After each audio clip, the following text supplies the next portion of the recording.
Hello, hello. Hey guys. Pete Ramsey, HVAC Greatness, Pete Ramsey Consulting. Hey, I wanted to throw this out there on this lazy Sunday.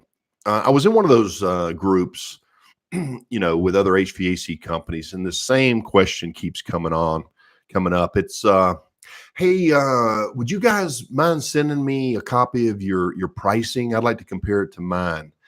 And generally, generally the other guys in the group are shooting them down, attacking them, saying, "Hey, you need to know your pricing," and things like that. There are reasons for comparing your and I'm talking about flat rate here. If you're in the HVAC business, comparing your flat rate price books to other companies throughout the country or even the world. And the reason that you would do that, for example, might be the sellability of the visual of your price books. In other words, the visual impact from a sales standpoint. So, your price book is a bit of a sales tool, at least if it's set up properly, right? So for that reason, yeah, you'd want to look at other people's price books. But if you're looking at another people's price book for other reasons, the odds are it's this: you don't really know what you ought to be charging, or you're concerned about the competitor's pricing. And it's generally the former. You don't know your pricing. And if you don't know your pricing, you don't know your costs. If you don't know that, you just haven't had the training. There's no shame in it. Once upon a time, I didn't know my prices either. I just went out and charged what everybody else charged. I knew not to be the cheapest, because if somebody came to me because I'm the cheapest, they would leave me for somebody cheaper later. So, these are the types of things that you do just to get through, to get started. But at some point really early on, you want to be able to break your numbers down and actually calculate your costs. But there's another reason. There's a reason why you don't want to hold on to that pricing quite yet. Your real pricing comes later. Let me give you an example. Let's say you've got your old Buick out, big old 8-cylinder, comfortable luxury car. You and your buddy, you're going to take a trip. So you're at the last gas station before you make a long crossing through the desert. And let's say it's 200 miles, over 200 miles, right? So you're thinking, man, how much gas we need to put in here to get through that desert, because there's no gas stations in the middle. There's no stops. It's just all desert. So about that time, coming from the opposite direction comes another car. They pull in to fill back up with their gas. And you say, "Hey, buddy, how much gasoline you put in your car to get through the desert?"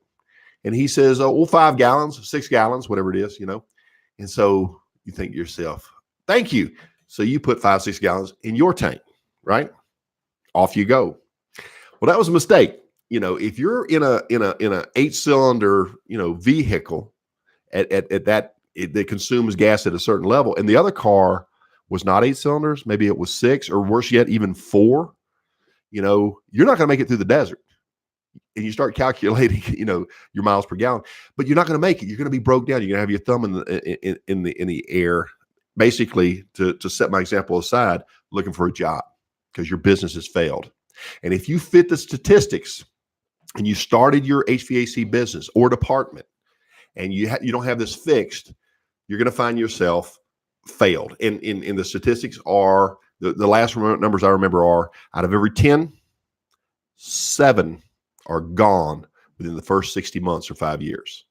And of the ones that make it, most of them fail before the next 5 years. They'd never make it to 10 years. Okay. And that's a sad reality. And it boils down to this, we're prideful. We know stuff.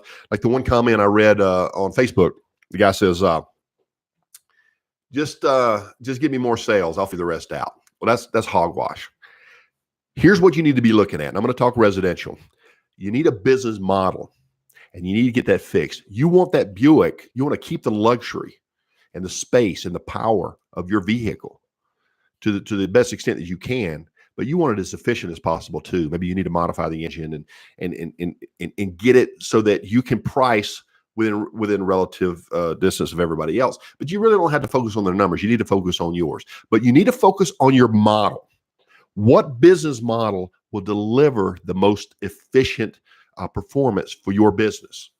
And, what does that look like? And, here's an example too. How efficient are you in terms of your capacity?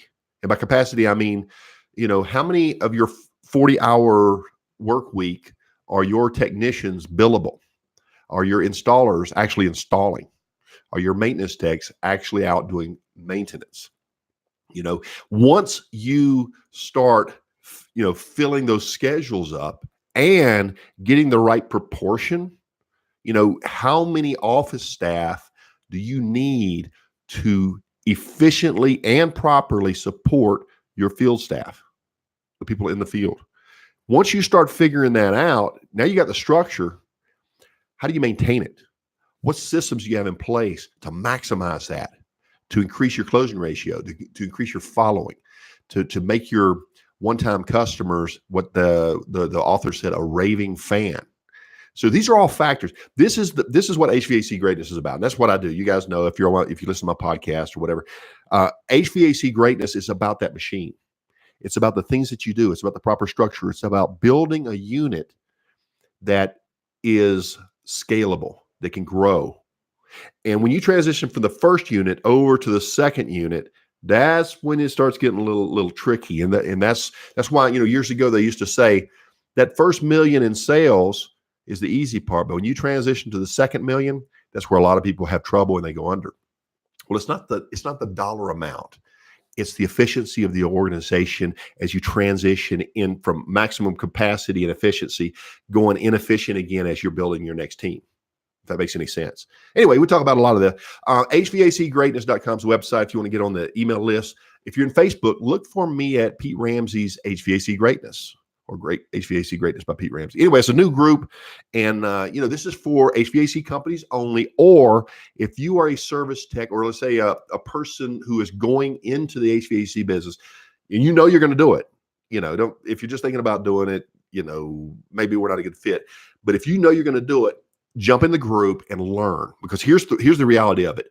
No matter what you do in life, when you're starting something new and you think you've got it, you will be inefficient. You'll make mistakes.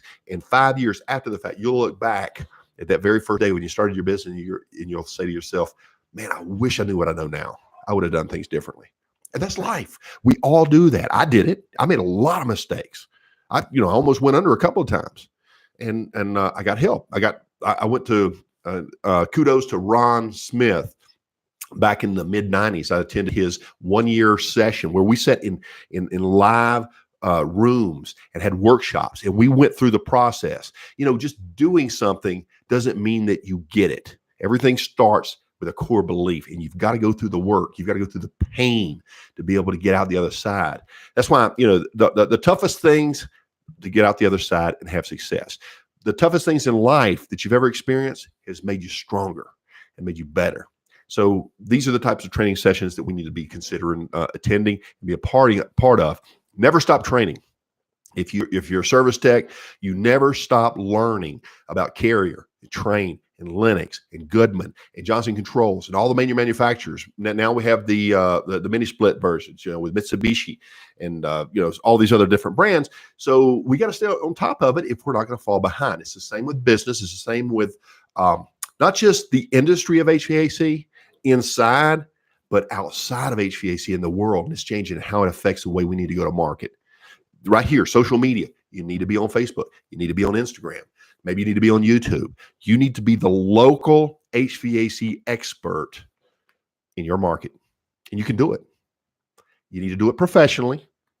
You want to transmit the right message, but these are all multi-facets of a structure that, if you do it right, not only will you be profitable, not only can you have a good life and have peace again in your work, your work week, actually take vacation, but you'll actually have something that's sellable one day. You can put together an exit strategy, retire early maybe, sell it and make a nice penny off of it. Most people think their business is worth X amount of dollars, and it's not, and nobody will pay the price. The way you estimate the value of a business is not what you might think. Anyway, I'm rambling. I'm carrying on. This is my first live on Facebook. On YouTube. I've been doing it on Facebook, playing around a little bit. So hopefully you guys will follow, chime in. And Enjoy your Sunday, relax, try not to think too much about business. But I wanted to take time and throw this little message out there. You guys be careful. Keep the truck between the ditches, as they say. And I'll see you on the next one. Pete Ramsey here, HVAC Greatness. Talk to you next time.